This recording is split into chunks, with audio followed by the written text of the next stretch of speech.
Hi, my name is Tori Shendel-Cox. I'm the Virginia G. Schrader Curator of Art at the Evansville Museum. And today I have a good friend of mine named Ricardo, and we're at the Baseball Heritage Museum in Cleveland. And he's going to show us some amazing content and what's going on in our sister state. So by all means, Ricardo, I'd love to have you take over. Thanks, Tori. Hello, all. Thanks for the opportunity to talk with everybody today and just kind of share with you some of the experiences that the Baseball Heritage Museum is going through with the recent development of COVID-19 and the coronavirus. It's affected us as well as other museums, all museums for the most part, pretty gravely. We have, being a baseball museum, opening day was scheduled to be on this Thursday, the 26th, March 26th. And during the winter months, we closed down to 1, maybe 2 days a week. So March 26th was a big day for us because it broadened our operation window to 5 days a week, and everybody was on board and prepped for this. We've been waiting for a long time, and that is now, there is no opening in the foreseeable future as far as we know. So everything's kind of up in the air. On that point, so it's forced us, as well as other museums in the area and around the country and throughout the world, to rethink how they interact and how they approach their audiences. So one of the main things that we initiated is we took to our existing social media platforms and asked our existing audience how they see the coming months as far as what they want to see from us as far as content goes. We've gotten a pretty good response. They want to see YouTube content. They want to see interviews similar to this. We are actively staging like story times where we have interpreters read children-oriented books to different schools for like a virtual field trip type feel for those that are getting homeschooled at this point. So that's pretty exciting. And again, it gives our interpreters and our director of programming and outreach the opportunity to fill this much needed role at this time virtually. So nobody has to interact. Everyone can stay in their home offices or on their couch and still really fill a very valuable and needed role in today's socially distanced climate. No, absolutely. Yeah, so let me see. On top of that, we've also, the forced closures have given us the opportunity to address some of the larger projects that have been kind of shelved in our gallery. Like I saw you, Tori, you were taking the time to get some cleaning done in your galleries, and that's similar to what we've been doing. We've been rethinking some of our exhibits, restaging some, moving cases around. I have been installing an exhibit for the 1920s Cleveland Indians World Series victory. And if you take a walk with me real quick, you can probably see over my corner. I don't know, can you see me? I can see you and display case, and it looks like. There we go. Okay, sorry, I lost you there for a second. But over my shoulder right here, I had these stanchions built because we're in a historic structure, so we can't put anything on the walls. Oh, wow. So it's a very challenging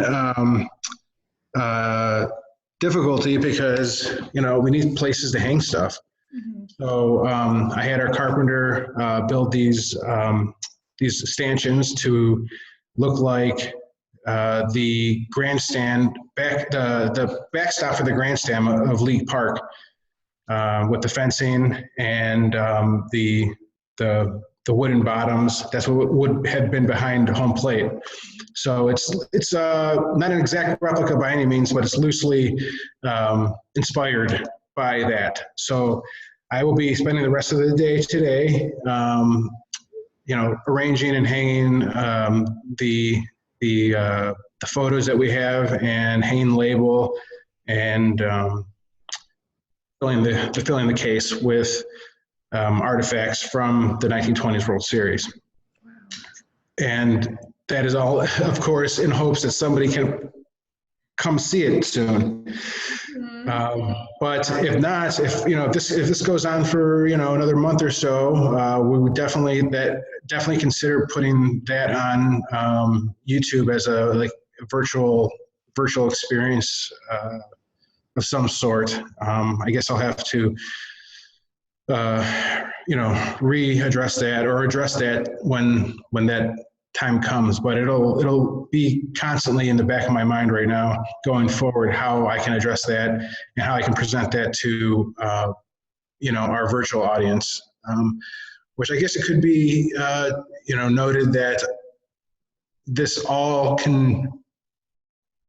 should be a lesson for us, that we should all constantly be thinking about how we can translate our physical exhibits into something that's more accessible to a wider region and even globally.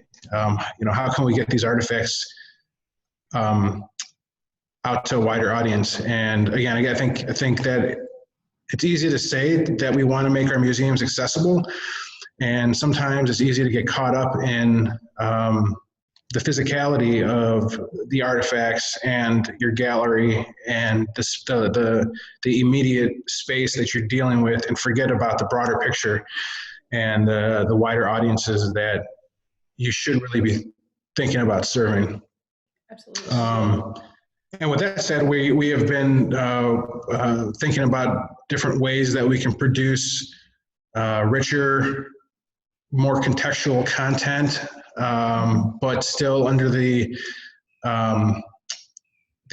sense of immediacy that we need it in the now, without losing quality and just putting up junk. Yes.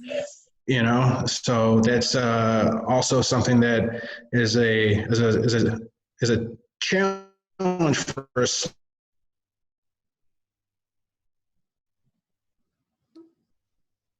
Smaller staff, limited by, like most museums, our resources are very limited, and I think we will come out on top with this, and it's been a good sign that our audiences are understanding. They understand where we're coming from, what we're trying to do, and we don't have the huge budgets of some of these larger, more well-known institutions. Absolutely. What else? We are trying to initiate an oral history initiative where people who have been quarantined or are stuck at home, sheltering in place, whatever it may be, wherever, what part of the country you're in, can upload oral histories regarding their experiences at League Park or with the Cleveland Indians. Mm-hmm. And then we would, produce them into a small clip and upload them to YouTube. I think it's important to say that we aren't a Cleveland Indians museum, and while we do have some minor funding from the Indians, this is a separate entity and devoted to the varying cultures that are wrapped up in the history of baseball. So a lot of people come in here, understand that League Park is the original home of the Cleveland Indians, and immediately they think it's a Cleveland Indians museum. And while we do have a lot of Cleveland Indian artifacts. It goes beyond that, and we showcase Negro League baseball. It's also the 100th anniversary of the founding of the Negro League. That's also something important that we've been showcasing. We were planning on showcasing this summer.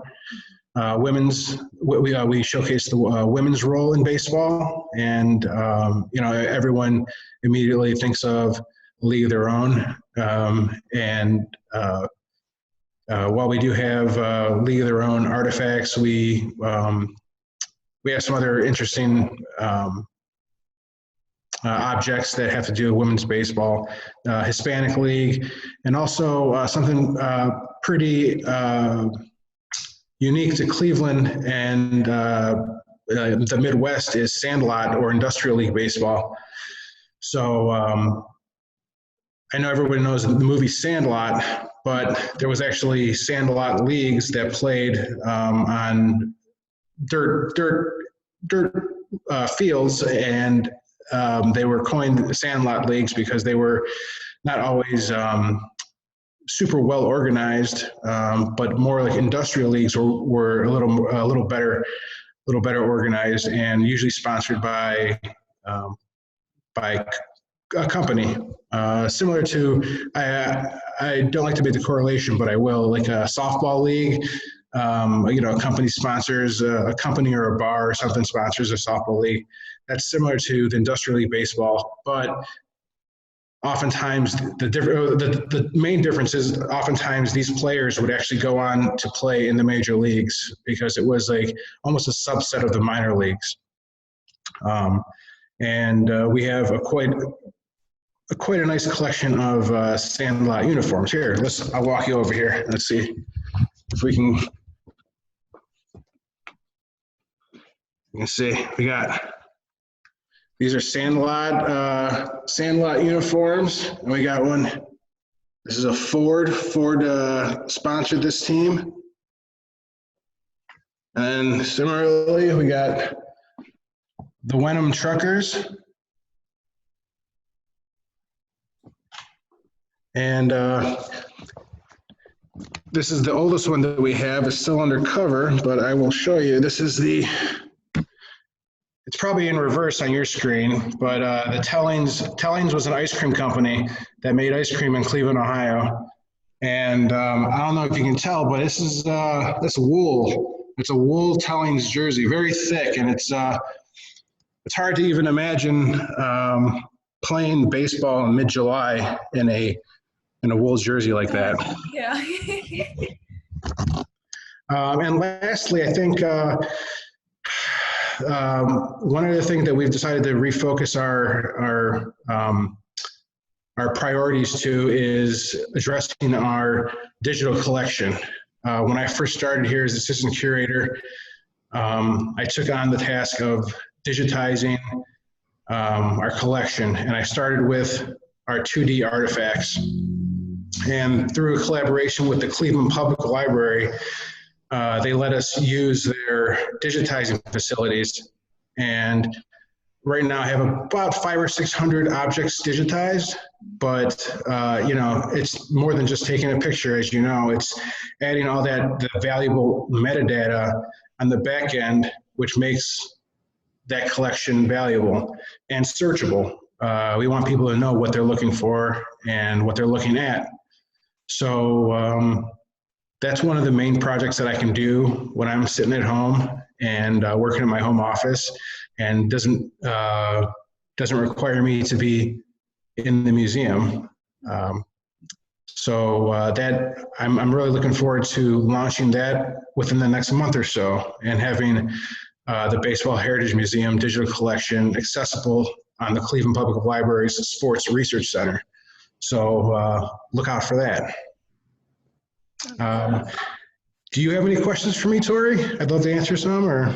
Well, it's really great to see what you're doing. I love the fact that we can see some artifacts. Now, as a curator, we always have our one particular favorite piece that we like to brag about. Can you show our viewers something that you're working on right now that you'd like to brag about?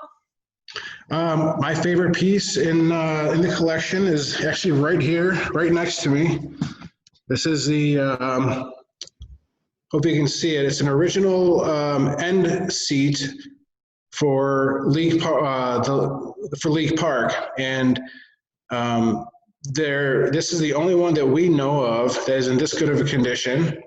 And you can see it's an end seat because, sorry about that glare, but let's see.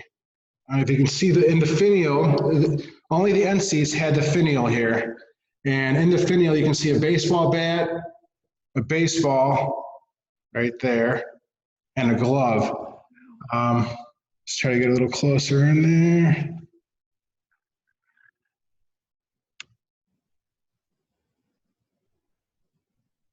But yeah, let's get this angle on here.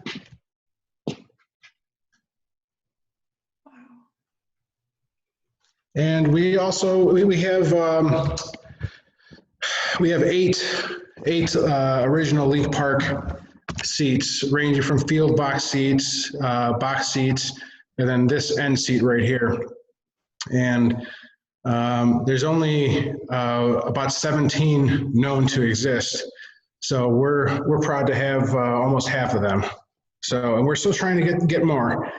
Every once in a while they come in, somebody had one in their garage for a while, and you know, the grandfather was on the demolition crew and he had it on the front porch. It's how we get a lot of our stuff, is passed down through their family, and we got these oral histories attached to these objects. And like, you know, as far as like cultural history goes, or cultural heritage history, there are objects, the oral histories often are what brings value to these pieces.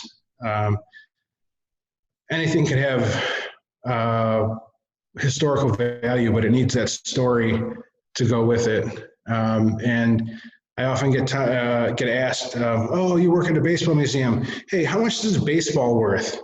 Or how much is this baseball card worth? And I have to say time and time again, I go, I'm not so much knowledge and monetary value. Well, I can, you know, give you a loose idea of its rarity, but I'm more interested in cultural value and historical value, and that often branches off into a whole separate conversation. You know, somebody's water bottle that they drank out of during, Game 5 of a certain World Series would be much more valuable to me than a Babe Ruth signed baseball, which there's, you know, quite a few out there in existence. Yeah, attaching those stories to the objects is really what I like to do, and is a time-consuming task, often researching. You know this, researching these stories and making sure everything adds up, and just, you know, putting out the best quality contextual content that we possibly can, and having it be credible. Absolutely, that beautiful P word for curators, provenance. Provenance. Yeah, absolutely. Yeah, that's the long way around saying that. We got to prove that provenance, and sometimes, you know, memories are great, but they are not infallible, and oftentimes we run into that. You know, no, I insist it was this game. I know it was for sure, and this person was playing, and you know, a little bit of research, and yeah, that's disproven. And that's it's always not fun telling somebody that no, I'm sorry, that's not exactly quite how it happened. Great story, but it's not true. Mm-hmm. Or it actually happened this way, you know. So the fisherman's tale. That's right. Yes, it was this big. Yeah, no, it really is. Yeah. So. Is there anything else you'd like to share with us? No, I appreciate the opportunity of talking with you today. If you or anybody else watching this is ever in Cleveland, Ohio, please stop into the Baseball Heritage Museum, say hi, look around, ask for me, Ricardo, and yeah, I'd love to chat with you. Excellent. Well, again, Ricardo, thank you for your time. And for anyone watching, this is another video for our Cultural Insights, interviews in the creative sector. And this is a recording by the Evansville Museum. So we hope to see you and hope to have you guys follow us and continue on as we have this dialogue. So again, Ricardo, thank you and bye for now. See ya.